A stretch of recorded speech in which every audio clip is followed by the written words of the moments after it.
sobre o livro que a gente estudou em aula, né?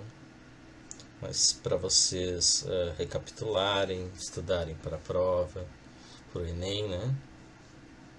Que esse diálogo, a República, ele diz muito sobre toda a teoria de Platão, né? E tem outros diálogos de Platão, mas o que a gente pôde ver em aula foi esse é um, acredito, mais importante. E ele fala muito sobre toda a teoria dele. Então, vamos lá. Bom, então, eu dividi em perguntas, certo? Acho que fica mais fácil para a gente aprender. Isso aqui é um mapa mental e eu coloco as perguntas e os eventos e as teorias, né, que explicam essas janelas em azul, certo? Bom, outra coisa, avisar vocês, eu vou abrir aqui para vocês poderem ler na hora que vocês estiverem assistindo, porque a cada dessas janelas que tem um laranja contornando aqui um número 1, tem um texto que explica, por exemplo, essa conversa aqui entre Céfalo e Sócrates, aqui com Polemarco e Sócrates. Então eu vou abrir, vou manter essa janela, essa caixa de diálogo aberta para vocês poderem estudar. E eu vou comentando, certo? Beleza? Vamos lá. Bom, então a gente começa nessa obra República sobre um tema fio condutor que é o que é a justiça, né? Bom, a obra começa Sócrates indo à casa de Céfalo. Na verdade, ele primeiro vai render homenagens à deusa Bêndice no Pireu, e depois ele é convidado para ir até a casa de Céfalo, que é uma pessoa já velha, né? Uma pessoa que já viveu bastante. Então ele diz que agora que os desejos diminuíram, né, na vida, ele pode ser justo, né? Ele já conseguiu se estabelecer bem em Atenas, apesar de ser estrangeiro, mas com os desejos arrefecidos, né, desejos que a gente pode pensar de riqueza e tal, ele pode reparar algumas injustiças que ele talvez tenha feito na sua caminhada. Então Sócrates pergunta para ele se para a vida ser justa a gente deve caminhar com a justiça, né? Ser justo na, no caminhar, durante a vida, ou então depois tentar reparar. Então, eu vou a conversa entre Céfalo e Sócrates aqui. Então, Céfalo diz que justiça é devolver a cada um o que lhe pertence, certo? Talvez seja esse tipo de injustiça que ele tenha cometido. Sócrates então diz que isso não pode ser pensado como conceito de justiça, porque se a pessoa, por exemplo, tiver problemas psicológicos e, por exemplo, tu pegou emprestado uma arma dessa pessoa com problemas psicológicos, se tu for devolver essa arma, essa pessoa pode fazer mal a si mesmo ou aos outros. Então esse não pode ser um conceito de justiça, não pode, né? Porque a justiça tem que valer para todos os casos, o conceito tem que valer para todos os casos, porque Sócrates busca um conceito absoluto sobre justiça, a verdade, né? Certo? Bom, aqui eu acho que já deu para vocês lerem.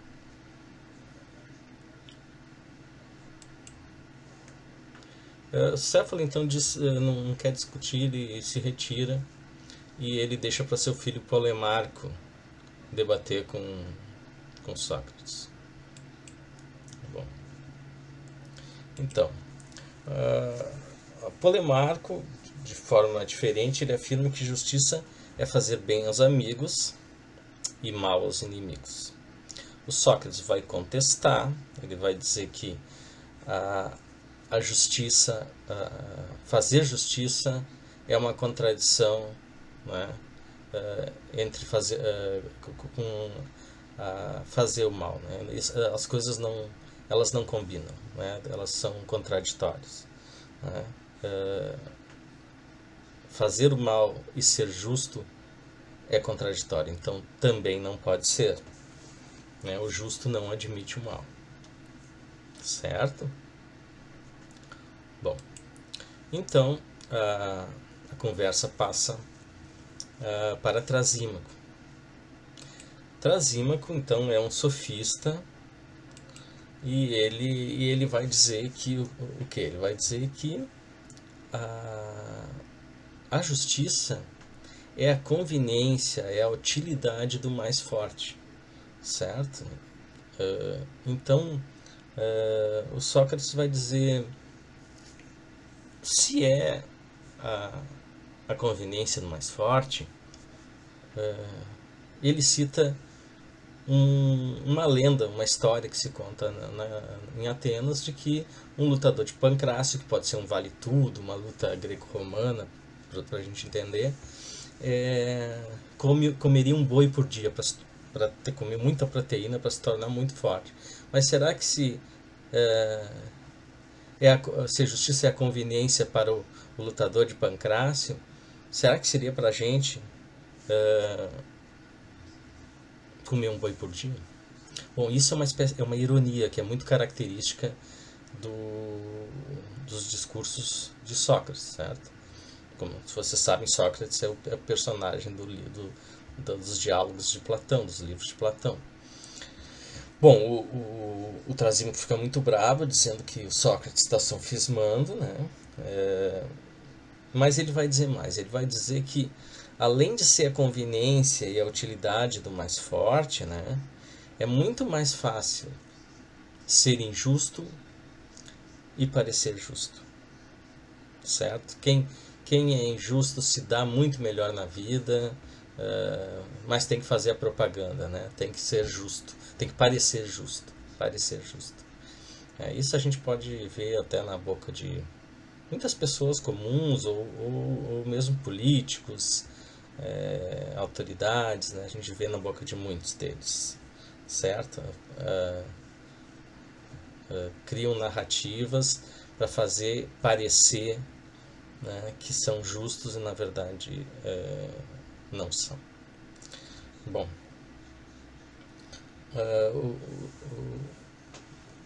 o Trasímaco vai dizer ainda que ele vai citar o exemplo do médico, por exemplo, né?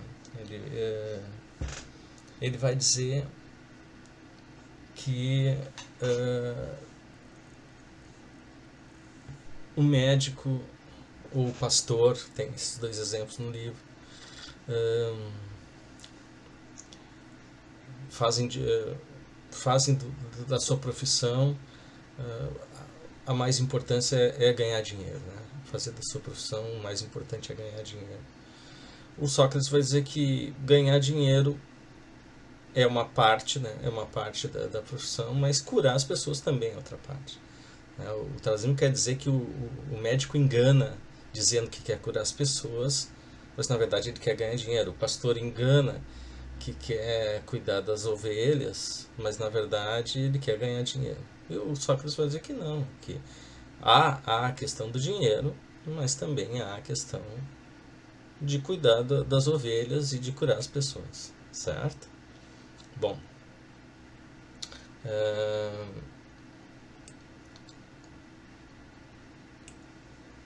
passa então a conversa, certo? Passa a conversa para Glauco. Né? O Glauco vai dizer o quê? Que é da natureza do homem ser injusto. E mais, né? Só somos justos quando somos coagidos. Como somos coagidos, né? Por exemplo, a lei, né? A lei nos impede de fazer uma série de coisas porque ela está nos coagindo. Essa ideia. E aí ele cita o mito de Anel de Giges, né? Que a gente conversou em sala de aula, que Giges encontra então acontece um terremoto. Eu contei para vocês, tá escrito aqui, vocês podem ver com calma depois. Acontece um terremoto,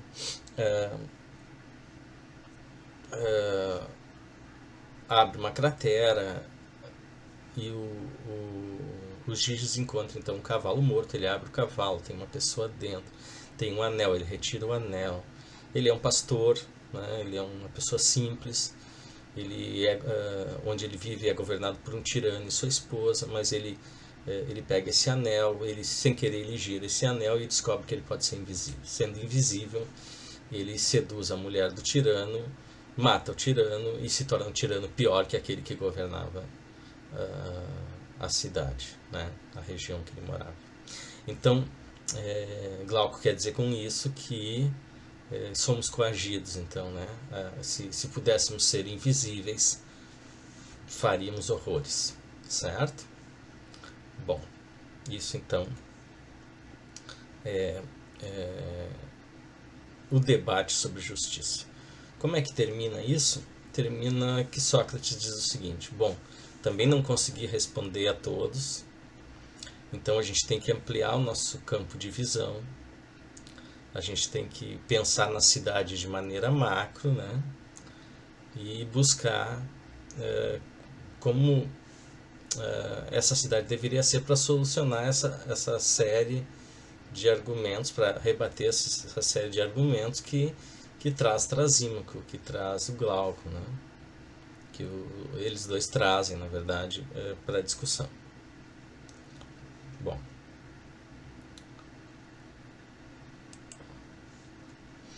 Então, a primeira coisa que Sócrates fala é sobre como acessar o conhecimento, né? Como podemos acessar, qual é a melhor maneira de acessar o conhecimento, né? Então ele cria a teoria das ideias, né? Evidentemente baseada em vários filósofos anteriores, como Parmênides, Heráclito e outros, né? Bom, então, o que seria essa doutrina ou teoria das ideias? Bom, o mundo das ideias, o que seria o mundo das ideias? Bom, o mundo das ideias, ele é o mundo do conhecimento, gente. É o mundo dos conceitos, é o mundo da matemática. Por quê? Porque Platão acreditava que o mundo sensível, que é esse mundo que a gente vive, o mundo material, ele não é um mundo real, né? É como em Matrix, naquele filme onde tem a pílula vermelha e a pílula azul, e se tu tomar a pílula vermelha tu vai ver a verdade do mundo, né? E se toma a pílula azul, tu continua nesse mundo de ilusões aqui, que não é o mundo real. Para o Platão, o mundo real é o mundo do conhecimento. E a gente tem que buscar o conhecimento. E para a gente fazer uma cidade justa, né, bolar uma cidade justa, a gente tem que ter o conhecimento. E quem é que seria responsável por isso, né? Todos, mas o principal responsável é o filósofo, né? E ele tem que ir e depois avisar os seus amigos e espalhar esse conhecimento, né? Mas todos devem buscar o mundo real, que é esse mundo do conhecimento, dos conceitos. Por quê? porque senão fica cada um tendo uma opinião sobre o que é a justiça e a gente não chega num conceito de justiça que valha para todas as situações. Certo? Aqui então vocês vão ver, né? Tem um mundo inteligível, que é esse mundo do conhecimento, e aí tem o mundo sensível, que é o mundo material, que é o mundo das opiniões que não são baseadas no estudo, né? Que é o mundo que está sempre em processo de transformação e decadência, né? Porque as coisas, né? Imaginem uma planta, ela nasce, cresce, morre, né? E o mundo do conhecimento, ele é estático, ele é perfeito, ele é, né? Só a gente tem que buscar ele. Essa é a ideia. Então, para ter uma cidade perfeita, ideal, né, digamos assim, precisamos buscar o conhecimento. Evidentemente que ele sabe que não tem como fazer essa cidade ideal, porque tudo que vai para o mundo material, que é esse mundo sensível, o mundo das opiniões, né, degenera, né? Essa palavra é estranha, né? Mas é o que se usa no livro. Então vai decaindo, vai sofrendo corrupção no sentido de corrompendo-se, certo? Mas é o processo de busca, né? O processo de busca de melhorar a vida das pessoas, na busca do bem comum, que é algo difícil de alcançar, mas importante a gente pensar sobre isso. A gente pensar sobre isso e buscar isso, né? Então, essa teoria então divide então o mundo em duas instâncias, né? O mundo inteligível, que é o mundo do conhecimento, o mundo das formas perfeitas, né? O mundo dos conceitos, né? E o mundo sensível, que é o mundo das opiniões, o mundo das sombras, o mundo das ilusões, certo? O mundo material, que é esse sensível, ele participa do mundo das ideias, mas ele não é o mundo das ideias, né? Porque ele é uma cópia do mundo das ideias, ele tem uma participação ali, mas ele, né, ele é uma cópia torta do mundo das ideias, certo? Bom, sobre o processo de conhecimento, então, como é que ele faz, né? Bom, ele, através de uma alegoria, então, né, tu explica através de uma história, tu explica qual é que seria o processo de busca desse conhecimento, como buscar, né, já que temos que buscar o conhecimento, né? Então, buscar o mundo das ideias, buscar os conceitos. Então, ele descreve uma situação. Bom, ele vai dizer que há pessoas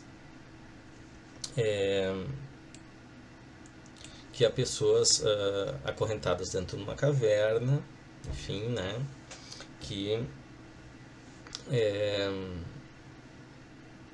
e tem uma fogueira atrás e essas pessoas estão dentro da caverna e outras pessoas, o mundo acontece lá fora e vai passando atrás dessa fogueira. Essa fogueira projeta sombras na parede das cavernas. E as pessoas que estão acorrentadas ali, não podem se mexer, acreditam que aquilo ali é o mundo real, que é o correspondente ao mundo sensível. Mas na verdade não, o mundo real, segundo Platão, é o mundo das ideias. Um deles, que seria o Sócrates, né? Ele não diz isso, mas seria o Sócrates, se liberta e sai da caverna. Inicialmente o sol, né, que é uma metáfora do conhecimento, né, ele ofusca as vistas de quem saiu, né, da pessoa que saiu.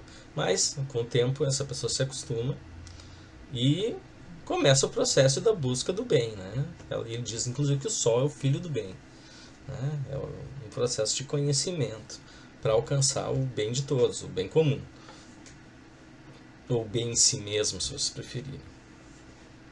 Bom, ele volta para tentar avisar esses amigos, esses companheiros, e eles, algumas versões da alegoria dizem que ele matou, que os companheiros reagem violentamente e matam, outros dizem matam essa pessoa que saiu, que seria o filósofo, né?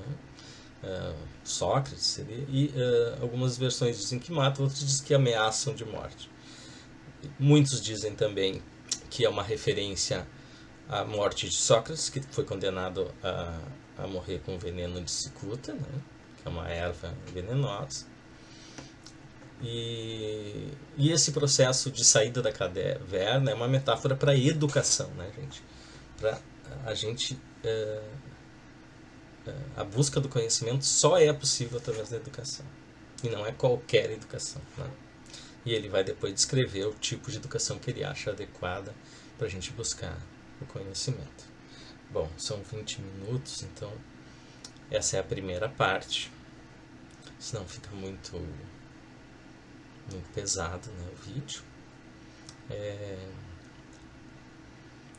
Sócrates vai começar a responder a Trasímaco, a Glauco, a Polemarco,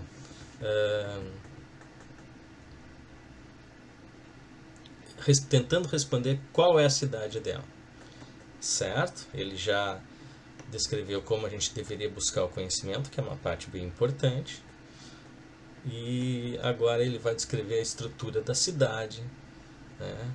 Dividindo em 3 almas, 3 partes da alma, ou 3 almas, como vocês preferirem, né? E as 3 partes da alma do homem também, né? E também em relação à distribuição de riquezas. Bom, a gente vê isso no próximo vídeo. Um abraço.